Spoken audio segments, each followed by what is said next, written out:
Pernah lihat mesin uap yang ini kagak, Pak?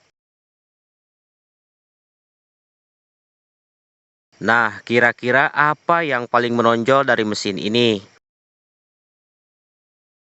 Betul, yaitu adanya mekanis kaleng penghubung yang berbentuk segitiga atau letter L. Ini dia, Pak. Untuk memahami mesin uap ini sebenarnya sama seperti cara kerja mesin uap 03, Pak. Hanya saja letak silinder katupnya yang beda posisi. Kalau tipe 03 kan silinder katup dan pistonnya sama-sama menghadap ke depan. Dan juga ada selang penghubung di antara keduanya. Nah, kalau tipe ini pemasangan silinder piston dan katupnya seperti huruf T dan juga ada kaleng penghubung engkol. Maka dari itu jika kita paham dengan mesin uap 03, maka saya jamin akan paham juga dengan mesin tipe yang ini, yaitu tipe 04. Saya juga buat animasi atau gambar sederhana menggunakan pixel lab.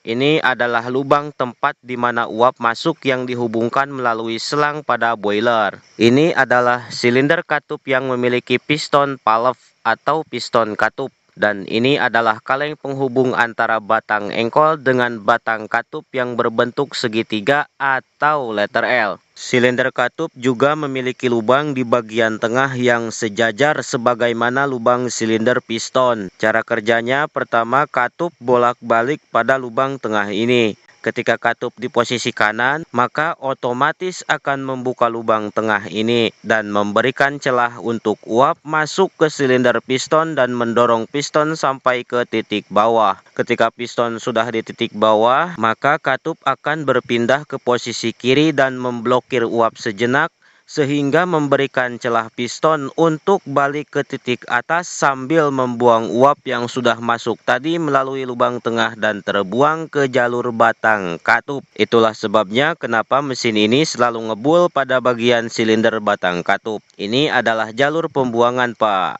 Setelah piston balik ke posisi atas dan uap sudah dibuang, maka katup akan bergeser lagi membuka lubang tengah dan uap masuk lagi ke silinder piston lalu mendorong piston lagi sampai ke titik bawah lagi.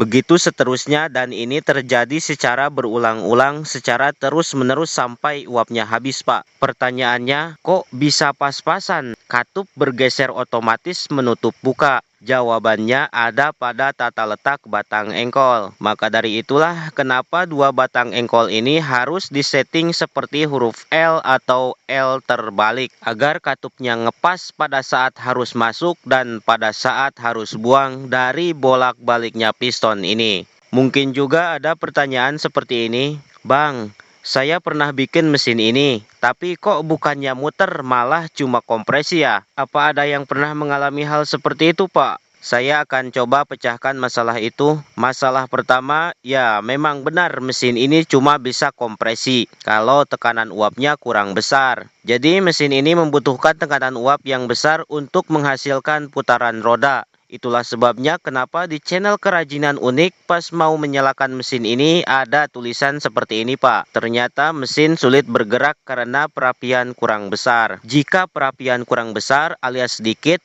maka tekanan uap yang dihasilkan juga akan rendah, Pak. Masalah kedua ada pada tata letak engkol piston dan katup. Usahakan tata letak untuk dua engkol ini harus seperti huruf L atau L terbalik. Jika letak dua engkolnya sudah benar, lanjut ke masalah ketiga, yaitu gerakan bolak-baliknya piston dan katup harus benar-benar licin pada gesekan silindernya. Begitu juga roda gila. Jika piston, katup, dan juga roda gila sudah licin, lanjut ke masalah keempat, yaitu usahakan katupnya jangan terlalu besar. Maksudnya ukuran bulatan katupnya jangan disamakan seperti piston, minimal agak kecil dibanding piston lah, Pak.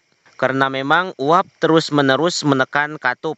Tapi kok bisa kepala katup ini bergeser ke kiri menutup lubang tengah? Padahal kan uap di sini terus-terusan menekan. Maksudnya, kok bisa kepala katup melawan arus tekanan uap, apalagi tekanan uapnya sangat besar? Jawabannya ada pada roda gila. Jadi putaran roda gila mampu menggeserkan katup melawan arus tekanan uap untuk menutup lubang. Masalah kelima adalah usahakan letak untuk engkol katupnya jangan terlalu jauh dengan batang, agar katup cepat tutup dan buka.